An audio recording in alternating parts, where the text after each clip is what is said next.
Hi, I'm Isabelle and I'm in DP1. My TOK prompt is, does our knowledge depend on our interactions with other knowers? And my first object is a plastic surgery advertisement in Korea. And because beauty holds great value in society, everyone wants to appear in their best way possible to look beautiful. But the concept of beauty is very subjective because it can be influenced by social factors. For instance, peer influence and social media. Okay, and in Korea, your looks, your appearance is a major determinant in lots of resumes and also job applicants. So if you look at this advertisement, this is a before and after look of a Korean woman after plastic surgery. So you can see that she did a double eyelid surgery. Her nose is much taller, she has a smaller chin, and her face is much more of a V-shaped. And so this aesthetic demonstrates a Western influence. And now most Koreans believe, if you looked at this picture, she is subjectively considered as ugly. But this is kind of strange because back in 30 years, we have never considered that because small eyes were considered more attractive and round face represented generosity and bountifulness. And so because of looking at social media, Western influencers, this has subjectively transformed previous beauty standards. And so as a Korean, I am facing this dilemma that the global standards are marking me as unattractive. And thus we can say that our knowledge does depend on our interactions with other knowers who are influenced by people looking at lots of Western influencers and social media. And my second object is a picture of the bottom of two different shoes. This is to compare and contrast between Asian and Western cultures. So disgust is a biological response when there is an intense revulsion. So when we think about curdled milk, rotten fruit, and gangrenous flesh, we often feel disgusted. But as for Asians, if we wear our shoes inside the house, it also triggers a feeling of disgust. Now, I'm not saying that Western people do wear shoes inside the house every day. It's just that when you look at the shoe, when you see which one's clean. Okay, let me ask a question.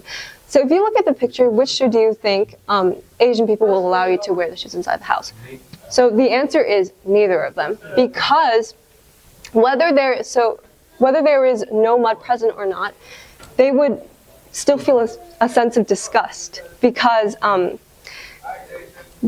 this knowledge is culturally learned that when Asian people wear shoes inside the house, they won't preserve. So the floor is really hard to preserve, and also you are keeping all the negativity and chaos behind so that you leave the shoes. And also it is assigned to respect the house owners because you're entering their private space, so of course you have to keep the place clean. And so this knowledge depends on our interaction with the wider Asian communities. And so there's a scenario. Imagine you're lacing up a winter boots and you're starting to head outside and it's snowing, but then you forget, oh, I left my phone in the living room, so you have to go back and get it again. So if you don't have a cultural revulsion, you would definitely just go inside wearing your shoes and get the phone, right? However, most Asians will not do that. They will take off their shoes. Despite the annoyance, the knowledge of revulsion is still inside their body. Regardless, even if there is no tracks, if you can't see any tracks in your house, for Asians, it would still trigger a sense of disgust. And so the cultural nature of revulsion is shared among Asians, whereas the cultural nature of convenience is shared among Western cultures. Moving on to object 3, we can see a picture of a human intestine. And as we know, intestines, they help in absorbing nutrients, digestions, and secreting waste. And without this function, our body wouldn't be able to maintain healthy, break down food, and all that. And at first, this may be knowledge that may not depend on our interactions with other knowers, because our body signals the brain when we're hungry, when we're full, and so our body just knows what to do. It's an automated bodily function. However, people sometimes don't have this automated body process. It doesn't work for them. For instance, people who have Crohn's disease, which is an inflammation in their digestive system, which makes it hard for them to digest, they need help in digesting food and absorbing nutrients.